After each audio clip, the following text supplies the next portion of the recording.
Chapter 1. Now it came to pass in the days of Ahasuerus. This was the Ahasuerus who reigned over 127 provinces, from India to Ethiopia. In those days, when King Ahasuerus sat on the throne of his kingdom, which was in Shushan, the citadel, that in the 3rd year of his reign he made a feast for all his officials and servants, the powers of Persia and Media, the nobles and the princes of the provinces being before him, when he showed the riches of his glorious kingdom and the splendor of his excellent majesty for many days, 180 days in all. And when these days were completed, the king made a feast lasting 7 days for all the people who were present in Shushan the citadel, from great to small, in the court of the garden of the king's palace. There were white and blue linen curtains, fastened with cords of fine linen, and purple on silver rods, and marble pillars. And the couches were of gold and silver on a mosaic pavement of alabaster, turquoise, and white and black marble. And they served drinks in golden vessels, each vessel being different from the other, with royal wine in abundance, according to the generosity of the king. In accordance with the law, the drinking was not compulsory, for so the king had ordered all the officers of his household, that they should do according to each man's pleasure. Queen Vashti also made a feast for the women in the royal palace, which belonged to King Ahasuerus. On the 7th day, when the heart of the king was merry with wine, he commanded Mehuman, Biztha, Harbona, Bigtha, Abagtha, Zithar, and Carcas, 7 eunuchs who served in the presence of King Ahasuerus, to bring Queen Vashti before the king, wearing her royal crown, in order to show her beauty to the people and the officials, for she was beautiful to behold. But Queen Vashti refused to come at the king's command, brought by his eunuchs. Therefore the king was furious, and his anger burned within him. Then the king said to the wise men who understood the times, for this was the king's manner toward all who knew law and justice, those closest to him being Karshina, Shethar, Admatha, Tarshish, Meres, Marsena, and Memkan, the 7 princes of Persia and Media, who had access to the king's presence and who ranked highest in the kingdom. What shall we do to Queen Vashti according to law, because she did not obey the king, the command of King Ahasuerus, brought to her by the eunuchs? And Memkan answered before the king and the princes, Queen Vashti has not only wronged the king, but also all the princes and all the people who are in all the provinces of King Ahasuerus. For the queen's behavior will become known to all women, so that they will despise their husbands in their eyes. When they report, King Ahasuerus commanded Queen Vashti to be brought in before him, but she did not come. This very day, the noble ladies of Persia and Media will say to all the king's officials that they have heard of the behavior of the queen. Thus, there will be excessive contempt and wrath. If it pleases the king, let a royal decree go out from him, and let it be recorded in the laws of the Persians and the Medes, so that it will not be altered, that Vashti shall come no more before King Ahasuerus, and let the king give her royal position to another who is better than she. When the king's decree, which he will make, is proclaimed throughout all his empire, for it is great, all wives will honor their husbands, both great and small. And the reply pleased the king and the princes, and the king did according to the word of Memucan. Then he sent letters to all the king's provinces, to each province in its own script, and to every people in their own language, that each man should be master in his own house, and speak in the language of his own people. Chapter 2.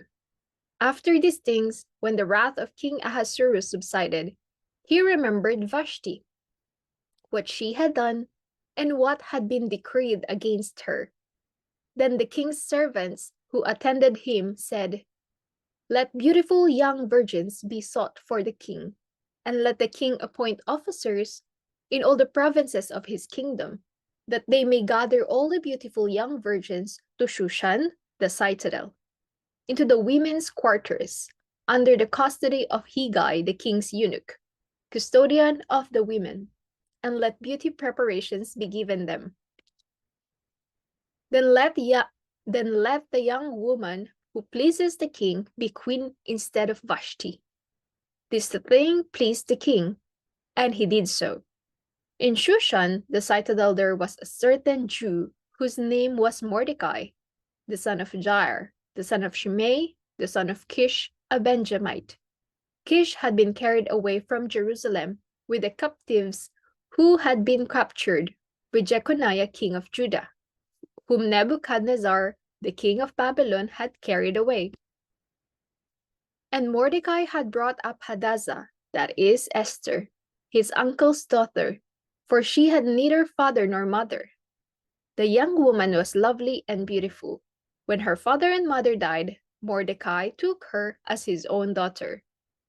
So it was when the king's command and decree were heard, and when many young women were gathered at Shushan the citadel, under the custody of Hegai, that Esther also was taken to the king's palace, into the care of Hegai, the custodian of the women. Now the young woman pleased him, and she obtained his favor, so he readily gave beauty preparations to her, besides her allowance. Then 7 choice maidservants were provided for her from the king's palace, and he moved her and her maidservants to the best place in the house of the women. Esther had not revealed her people or family, for Mordecai had charged her not to reveal it. And every day, Mordecai paced in front of the court of the women's quarters to learn of Esther's welfare and what was happening to her. Each young woman's turn came to go into to King Ahasuerus after she had completed 12 months' preparation, according to the regulation for the women, for thus were the days of their preparation apportioned: 6 months with oil of myrrh, and 6 months with perfumes and preparations for beautifying women. Thus prepared, each young woman went to the king, and she was given whatever she desired to take with her from the women's quarters to the king's palace. In the evening she went, and in the morning she returned to the second house of the women, to the custody of Shashgaz, the king's eunuch, who kept the concubines. She would not go into the king again, unless the king delighted in her and called for her by name. Now when the turn came for Esther, the daughter of Abihail, the uncle of Mordecai, who had taken her as his daughter, to go into the king, she requested nothing but what Hegai, the king's eunuch, the custodian of the women, advised. And Esther obtained favor in the sight of all who saw her. So Esther was taken to King Ahasuerus, into his royal palace, in the 10th month, which is the month of Tebeth, in the 7th year of his reign. The king loved Esther more than all the other women, and she obtained grace and favor in his sight more than all the virgins. So he set the royal crown upon her head and made her queen instead of Vashti. Then the king made a great feast, the feast of Esther, for all his officials and servants, and he proclaimed a holiday in the provinces and gave gifts according to the generosity of a king.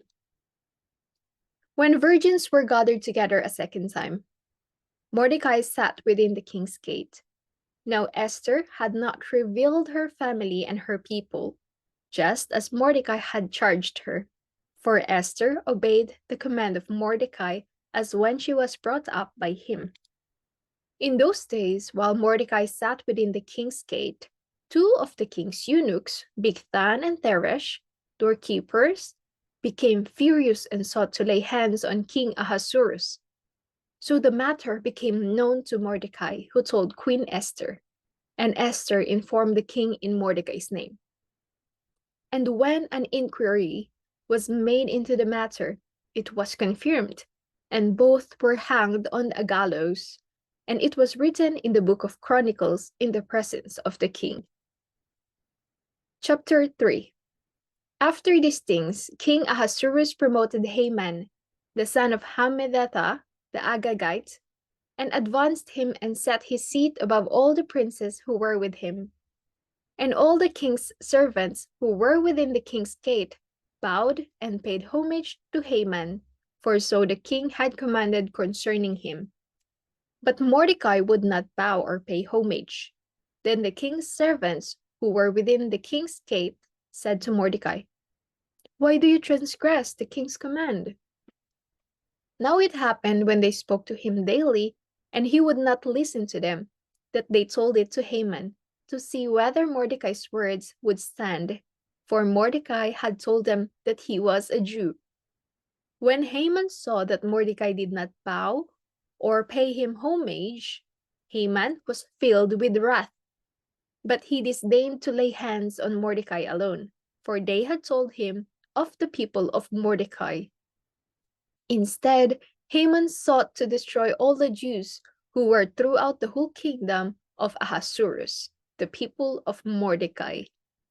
In the first month, which is the month of Nisan, in the 12th year of King Ahasuerus, they cast Pur, that is, the lot, before Haman to determine the day and the month until it fell on the 12th month, which is the month of Adar. Then Haman said to King Ahasuerus, "There is a certain people scattered and dispersed among the people in all the province of your kingdom. Their laws are different from all other peoples, and they do not keep the king's law. Therefore, it is not fitting for the king to let them remain. If it pleases the king, let a decree be written that they be destroyed, and I will pay 10,000 talents of silver into the hands of those who do the work, to bring it into the king's treasuries." So the king took his signet ring from his hand and gave it to Haman, the son of Hammedatha, the Agagite, the enemy of the Jews. And the king said to Haman, "The money and the people are given to you, to do with them as seems good to you." Then the king's scribes were called on the 13th day of the first month, and a decree was written according to all that Haman commanded, to the king's satraps, to the governors who were over each province, to the officials of all the people, to every province according to its script, and to every people in their language. In the name of King Ahasuerus it was written, and sealed with the king's signet ring. And the letters were sent by couriers into all the king's provinces, to destroy, to kill, and to annihilate all the Jews, both young and old, little children and women in one day, on the 13th day of the 12th month, which is the month of Adar, and to plunder their possessions. A copy of the document was to be issued as law in every province, being published for all people, that they should be ready for that day. The couriers went out, hastened by the king's command, and the decree was proclaimed in Shushan the citadel. So the king and Haman sat down to drink, but the city of Shushan was perplexed. Chapter 4. When Mordecai learned all that had happened, he tore his clothes and put on a sackcloth and ashes, and went out into the midst of the city. He cried out with a loud and bitter cry.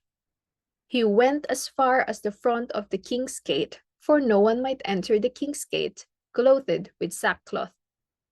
And in every province where the king's command and decree arrived, there was great mourning among the Jews, with fasting, weeping, and wailing, and many lay in sackcloth and ashes. So Esther's maids and eunuchs came and told her, and the queen was deeply distressed. Then she sent garments to clothe Mordecai and take his sackcloth away from him. But he would not accept them. Then Esther called Hathach, one of the king's eunuchs, whom he had appointed to attend her, And she gave him a command concerning Mordecai, to learn what and why this was. So Hathach went out to Mordecai in the city square that was in front of the king's gate. And Mordecai told him all that had happened to him, and the sum of money that Haman had promised to pay into the king's treasuries to destroy the Jews. He also gave him a copy of the written decree for their destruction, which was given at Shushan, that he might show it to Esther and explain it to her, and that he might command her to go into the king to make supplication to him and plead before him for her people. So Hathach returned and told Esther the words of Mordecai. Then Esther spoke to Hathach and gave him a command for Mordecai. All the king's servants and the people of the king's provinces know that any man or woman who goes into the inner court to the king, who has not been called, he has but one law: put all to death, except the one to whom the king holds out the golden scepter, that he may live. Yet I myself have not been called to go into the king these 30 days. So they told Mordecai Esther's words.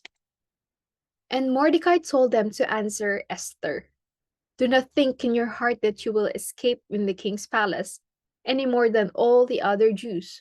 For if you remain completely silent at this time, relief and deliverance will arise for the Jews from another place. But you and your father's house will perish. Yet who knows whether you have come to the kingdom for such a time as this?" Then Esther told them to reply to Mordecai, "Go, gather all the Jews who are present in Shushan, and fast for me. Neither eat nor drink for 3 days, night or day. My maids and I will fast likewise. And so I will go to the king, which is against the law. And if I perish, I perish." So Mordecai went his way and did according to all that Esther commanded him. Chapter 5. Now it happened on the 3rd day that Esther put on her royal robes and stood in the inner court of the king's palace, across from the king's house, while the king sat on his royal throne in the royal house, facing the entrance of the house. So it was, when the king saw Queen Esther standing in the court, that she found favor in his sight. And the king held out to Esther the golden scepter that was in his hand. Then Esther went near and touched the top of the scepter. And the king said to her, "What do you wish, Queen Esther? What is your request? It shall be given to you up to half the kingdom." So Esther answered, "If it pleases the king, let the king and Haman come today to the banquet that I have prepared for him." Then the king said, "Bring Haman quickly, that he may do as Esther has said." So the king and Haman went to the banquet that Esther had prepared. At the banquet of wine, the king said to Esther, "What is your petition? It shall be granted you. What is your request? Up to half the kingdom? It shall be done." Then Esther answered and said, "My petition and request is this: if I have found favor in the sight of the king, and if it pleases the king to grant my petition and fulfill my request, then let the king and Haman come to the banquet, which I will prepare for them, and tomorrow I will do as the king has said." So Haman went out that day joyful and with a glad heart. But when Haman saw Mordecai in the king's gate, and that he did not stand or tremble before him, he was filled with indignation against Mordecai. Nevertheless, Haman restrained himself and went home, and he sent and called for his friends and his wife Zeresh. Then Haman told them of his great riches, the multitude of his children, everything in which the king had promoted him, and how he had advanced him above the officials and servants of the king. Moreover, Haman said, "Besides, Queen Esther invited no one but me to come in with the king to the banquet that she prepared. And tomorrow I am again invited by her, along with the king. Yet all this avails me nothing, so long as I see Mordecai the Jew sitting at the king's gate." Then his wife Zeresh and all his friends said to him, "Let a gallows be made 50 cubits high, and in the morning suggest to the king that Mordecai be hanged on it. Then go merrily with the king to the banquet." And the thing pleased Haman. So he had the gallows made.